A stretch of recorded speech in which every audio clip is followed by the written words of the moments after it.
उत्तराखंड में प्राथमिक शिक्षक भर्ती को लेकर के आज बड़ी खबर लेकर आए हैं। आपको बता दें कि उत्तराखंड में प्राथमिक शिक्षकों के जिलेवार विज्ञप्ति जारी हुई है और इसमें चंपावत जिले की विज्ञप्ति जारी हुई थी जिसमें नोटरी मांगा गया था, लेकिन अब जो है यहाँ पर संशोधित विज्ञप्ति जारी की गई है जिसके द्वारा यहाँ पे बताया गया कि अब जो है अभ्यर्थियों को यहाँ पे नोटरी की आवश्यकता नहीं है।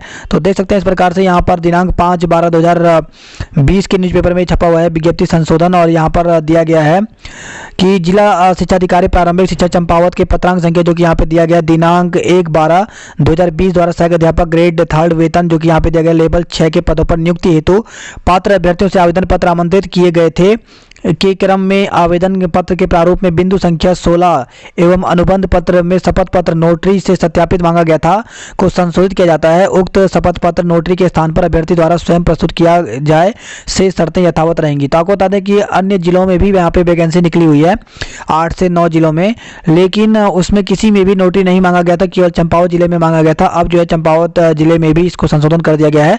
तो अब अगर आप फॉर्म भर रहे हैं तो आपको इसकी आवश्यकता नहीं है, आप नोटरी ना बनवाएं और जैसे आपने अन्य जिलों के फॉर्म भर करके भेजे हैं उसी प्रकार से चंपावत जिले का भी फॉर्म भर करके आप भेज सकते हैं।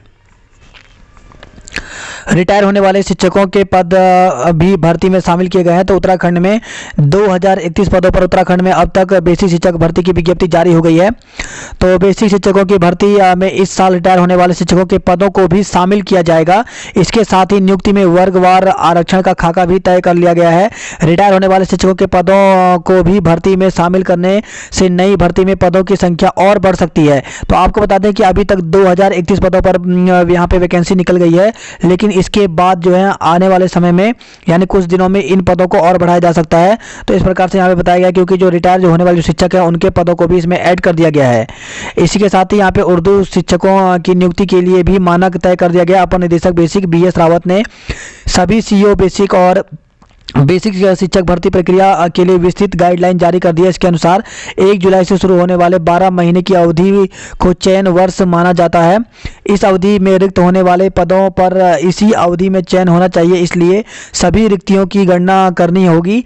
इस वर्ष रिटायर हो चुके जो शिक्षक स्वतंत्र लाभ पर कार्य कर रहे हैं उनके पदों को भी रिक्तियों में शामिल किया जाएगा।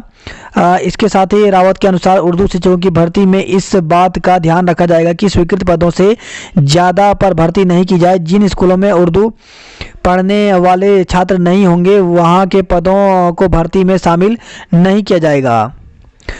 इस प्रकार से यहाँ पे ये लागू है। आरक्षण तो 10% सीट जो है वो ST की है, जबकि 4% SC की, 14% OBC की, 10% आर्थिक रूप से कमजोर की, जबकि क्षेत्रीय आरक्षण की 30%, वहीं 5% उत्तराखंड पूर्व सैनिक की, जबकि 2% स्वतंत्रता संग्राम सेनानी की, 4% दिव्यांग और 5% अनाथ बच्चों के लिए सीटें आरक्षित हैं। तो उत्तराखंड में बेसिक शिक्षक के 2846 पद खाली हैं। तो शिक्षा विभाग की वर्ष 2019 की एक रिपोर्ट के मुताबिक प्रदेश में प्राथमिक शिक्षकों के RT के मानक के अनुसार 2846 पद रिक्त हैं। इसमें अधिकतर पद पर्वतीय जनपदों के स्कूलों में खाली हैं, जबकि देहरादून, नैनीताल और हरिद्वार में पद स्वीकृत पद से अधिक शिक्षक मौजूद हैं। तो इस बार जो है दून, नैनीताल और हरिद्वार में यहाँ पर वैकेंसी मुश्किल ही देखने को मिलेगी, क्योंकि देहरादून में 146 पद और नैनीताल में 214, हरिद्वार में 20 शिक्षक स्वीकृत पदों से अधिक हैं। तो 3 जिलों में शिक्षकों की नियुक्ति के लिए विज्ञप्ति नहीं हो पा रही जा रही। तो प्रदेश में चयनित शिक्षकों की वजह से बेरोजगारों को मुसीबत उठानी पड़ रही है। ये शिक्षक राजधानी देहरादून, नैनीताल और हरिद्वार में ही तैनात रहना चाहते हैं।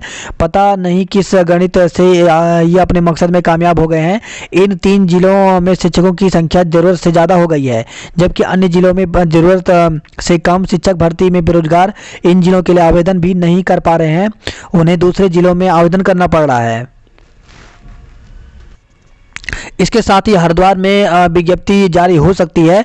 तो हरिद्वार में तलाशी जा रही है संभावना। तो हरिद्वार में बेसिक के 20 शिक्षक सरप्लस हैं। इसके बावजूद जिले में शिक्षक भर्ती के लिए विभाग के अधिकारियों की ओर से संभावना तलाशी जा रही है। विभागीय अधिकारियों का कहना है कि जिले में पूर्व शिक्षकों के कुछ पद सृजित हुए हैं, लेकिन इन पदों पर शिक्षकों की भर्ती नहीं हो पाई।